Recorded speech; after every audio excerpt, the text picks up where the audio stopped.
आज बाबा बोले, मीठे बच्चे, बाप, टीचर और सद्गुरु तीनों ही परम प्रिय है, तीनों ही एक है, तो याद करना भी सहज होना चाहिए। आज का गीत बजा है, मैं एक नन्हा सा बच्चा हूँ। बच्चे बाप को याद करते हैं, समझते हैं हम इस समय माया अथवा रावण बलवान की जंजीरों में फंसे हुए हैं। बाप कहते हैं, इससे छुड़ाने वाला समर्थ है। तुम बच्चे जानते हो हम आत्माएं बलहीन हैं, रावण ने बलहीन बनाया है। यह ज्ञान कोई मनुष्य में नहीं है। बाप बैठ बच्चों को ज्ञान देते हैं। तुम कितने सर्वशक्तिमान विश्व के मालिक थे, अब कितना कंगाल निर्बल हो गए हो। इसलिए सब पुकारते हैं, हे परमपिता परमात्मा, हमको आकर इस रावण की जंजीरों से छुड़ाओ। हे पतित पावन आओ, वही पतितों को पावन बनाने वाला है। इस समय है रावण राज्य, स्वर्ग को राम राज्य, नरक को रावण राज्य कहा जाता है। रावण भी बलवान है, राम भी बलवान है, क्योंकि दोनों ही आधा आधा कल्प राज्य करते हैं। मनुष्य तो सब पतित है, तुम भी पहले पतित थे। अब पतित पावन आकर तुमको पावन बनाने का ज्ञान दे रहे हैं। योग और ज्ञान, पहले तो बाप के साथ योग चाहिए। दुनिया में बाप अलग, टीचर अलग, गुरु अलग है। याद करना पड़ता है, फलाना टीचर हमको पढ़ाते हैं। तुम तीनों ही संबंध से एक को ही याद करते हो। तीनों का नाम एक ही शिव है। परम प्रिय परम पिता, परम प्रिय शिक्षक, परम प्रिय सद्गुरु वह एक ही है। मनुष्य तो टीचर को अलग, गुरु को अलग, बाप को अलग याद करेंगे। उन्हों का नाम रूप अलग अलग है। यह तीनों का नाम रूप एक ही बुद्धि में आता है।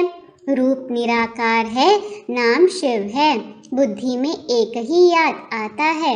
शिव बाबा कहते हैं, मैं आता हूँ तुम बच्चों को इस मृत्यु लोक से ले जाने, जिसके आसार भी देख रहे हैं। बलवान बनने में माया बहुत सामना करती है, विघन डालती है। तुम बहुत चोट खाते हो। माया कभी जोर से थप्पड़ मारती है, कभी हल्का। जोर से ऐसा मारती है जो विकार में भी गिर पड़ते हैं। फिर वह असर बहुत समय चलता है, बुद्धि को जैसे ताला लग जाता है। अब बाबा कहते हैं, माया भुलाने की बहुत कोशिश करेगी, परंतु तुम भूलना नहीं। जितना तुम मेरे को याद करेंगे तो वर्षा भी बुद्धि में आएगा और ऊंच पद भी पाएंगे। ऐसा कोई बच्चा नहीं होगा जिसको बाप का वर्षा याद न आए। वर्षा बच्चे से छिप नहीं सकता। तुम भी जानते हो कि हम विश्व की बादशाही ले सकते हैं, नंबरवार पुरुषार्थ अनुसार। सब एक जैसी राजधानी तो ले नहीं सकेंगे। यह राजधानी स्थापन हो रही है, और जो आते हैं वह कोई राजधानी स्थापन नहीं करते हैं। ऐसे नहीं कहेंगे कि वह रावण के राज्य में आते हैं। रावण का कनेक्शन है ही भारत के साथ। यहाँ ही रावण को जलाते हैं, और तरफ तो रावण को जानते ही नहीं। आधा कल्प के बाद रावण राज्य होता है। जरूर सूर्यवंशी व चंद्रवंशी वालों से ही इस्लामी धर्म वाले निकले होंगे। एक धर्म से ही फिर और बिरादरियां निकलती है ना। ऐसे नहीं वह बिरादरी निकली तो उस समय वह रावण राज्य होगा, नहीं, वह तो बाद में आते हैं। बाबा तो आकर राजधानी स्थापन करते हैं। वह कोई आधा में, कोई क्वार्टर में आते हैं। सतो प्रधान से फिर तमो प्रधान बनना है। उनके लिए अल्पकाल का सुख और बहुत काल का दुख है। यह भी खेल समझाया जाता है। पहले पावन थे, फिर पतित बनते हैं। पहले एक ही देवी देवता धर्म था, फिर और धर्मों की वृद्धि होती है। देवताएं खुद ही हिंदू बन जाते हैं, फिर किस्म किस्म की मल्टीप्लिकेशन होती रहती है। वह फिर अपने धर्म स्थापक के पिछाड़ी चले जाते हैं। देवता धर्म प्राय लोप है सब देवी देवता धर्म वाले, परंतु अपने को देवता कह नहीं सकते क्योंकि पवित्र नहीं है। पवित्रता के बिगर अपने को देवता कहलाना बेकायदे हो जाता है। जो असुर देवी देवताएं थे वही फिर क्षत्रिय, फिर सो वैश्य, सो शूद्र बन जाते हैं। अभी फिर तुम ब्राह्मण बने हो, यह बातें और धर्म वाले नहीं समझेंगे। देवता धर्म वाले ही यहाँ आएंगे, बाकी तो बाद में आते रहेंगे। आगे चलकर वृद्धि बहुत होगी, मुख वंशावली की वृद्धि होती है। प्रजापिता ब्रह्मा ब्राह्मण धर्म अब स्थापन करते हैं। प्रजापिता ब्रह्मा के बच्चे जरूर ब्रह्मा कुमार कुमारियां होंगे ना। ब्राह्मण वर्ण वाले ही देवता बनेंगे, ढेर आकर नॉलेज लेंगे। तुम पुरुषार्थ करते हो सूर्यवंशी राजधानी में आने का, उनमें भी मुख्य है 8, बाकी तो वृद्धि हो जाती है। जो मम्मा बाबा का बनेंगे, कुछ सुनेंगे तो वह आएंगे। प्रदर्शनी में ढेर आते हैं, उनसे कोई निकलते हैं जो अच्छी रीति पुरुषार्थ करते हैं। पहले पहले बाप का परिचय जरूर होना चाहिए, फिर करके कोई लिंग रूप कहते व ज्योति स्वरूप कहते। बाप समझने से ब्रह्म जो महातत्व है उनको फिर भगवान नहीं कह सकते। परमपिता परमात्मा तो नॉलेजफुल है, ब्रह्म नॉलेजफुल थोड़े ही है। तुम पूछते हो तो आत्मा का रूप क्या है, तो लिंग कह देते हैं, क्योंकि लिंग रूप की ही पूजा होती है। स्टार की पूजा तो कहा है नहीं। न जानने के कारण फिर कुछ न कुछ बना देते हैं, ठिक्कर बित्तर सब में भगवान कह देते हैं। बाप समझाते हैं आत्मा तो स्टार है, आत्माओं का इकट्ठा झुंड भी देख सकते हैं। जब सभी आत्माएं वापस जाएंगी तो बड़ा झुंड होगा ना। उनको कहा जाता है सूक्ष्म से भी सूक्ष्म। साक्षात्कार से कोई कुछ समझ न सके। समझो किसको शिव का अथवा ब्रह्मा विष्णु शंकर का साक्षात्कार भी हो, परंतु फायदा कुछ नहीं।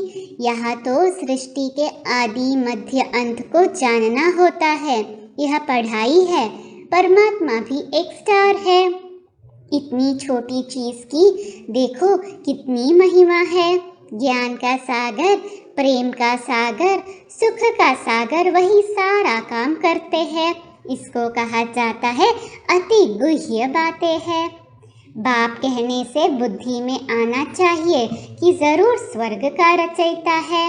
कहते भी है जरूर भगवान कहाँ न कहाँ आया हुआ है। अगर गीता का भगवान श्री कृष्ण होता तो वह देहधारी तो छिप न सके। यह तो बिल्कुल ही गुह्य बातें हैं। कभी सुना ही नहीं है कि परमपिता परमात्मा क्या चीज़ है, आत्मा क्या चीज़ है।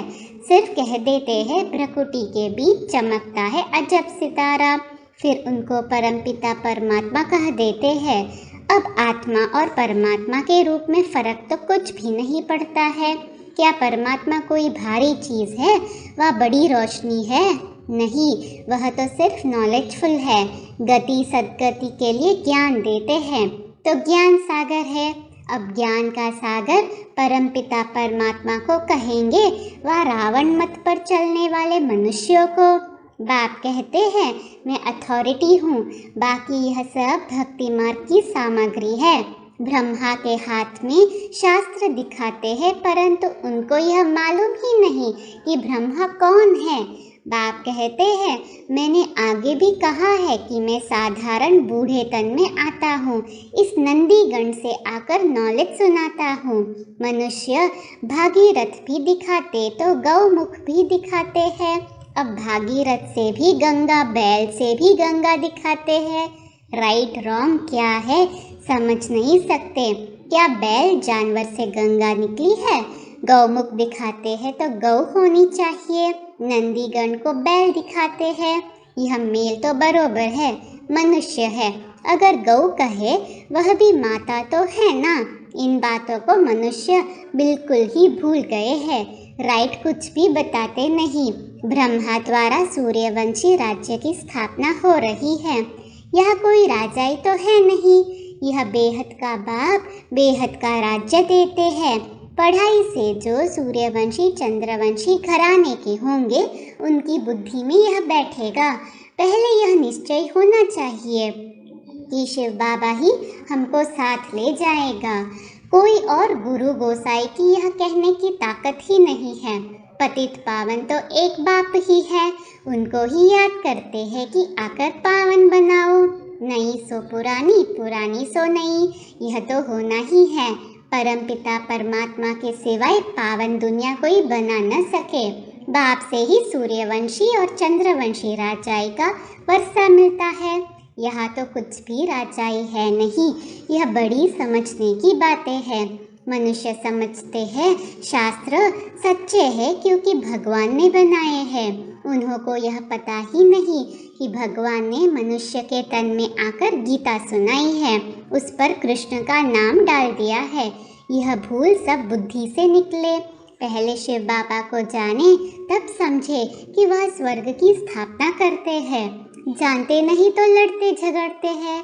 बाप कहेंगे तुम स्वर्ग में ऊंच पद पाने के लायक नहीं हो, देवी गुण वाले नहीं हो। धारणा नहीं होती है तो विकार जरूर होंगे। भल कोई बूढ़े हैं, क्रोध तो उनमें भी बहुत है। क्रोध बूढ़ा नहीं होता है। आजकल बूढ़े भी विकार में जाते हैं। बाबा कहते हैं काम महाशत्रु है, मनुष्यों के लिए फिर मित्र है। विकार के लिए देखो कितना तंग करते हैं। रावण सभी का मित्र है। विष की पैदाइश है ना, विष की पैदाइश माना रावण की पैदाइश। मनुष्य जानते ही नहीं, बाप की श्रीमत पर चले तब सपूत कहलाए। विक्रम करते हैं तो झट सावधानी दी जाती है। बहुतों में बहुत कुछ आदतें रहती है, झूठ बोलने की, चोरी करने की, मांगने की। बाप कहते हैं मैं तो दाता हूँ, तुम कोई से मांगते क्यों हो? जिसको इंश्योर करना होगा वह आपे ही करेंगे, कभी भी मांगो नहीं। आज बाबा का जन्मदिन है, कुछ तो भेजे, ऐसे मांगो नहीं। समझाना है, इंश्योरेंस करना है तो भल करो। भक्ति मार्ग में मनुष्य अपने को इंश्योर करते हैं ईश्वर के पास। जिसको दान कहा जाता है उसका फल भी बाप देते हैं, वह है हद का इंश्योरेंस। यह है बेहद का। भक्ति मार्ग में कहते आए हैं परमपिता परमात्मा ने यह भक्ति का फल दिया है। साहूकार होगा तो कहेगा यह पास्ट कर्मों का फल मिला है। कोई गरीब है क्योंकि इंश्योरेंस नहीं किया है इसलिए धन नहीं मिलता। बाप कहते हैं मेरे पास ही सब इंश्योर करते हैं, कहते हैं यह भगवान ने दिया है। भक्ति मार्ग में तुम इंश्योर करते हो हद का, अब डायरेक्ट बेहद का इंश्योरेंस करते हो। माता पिता ने देखो इंश्योरेंस किया है तो कितना रिटर्न में देते हैं।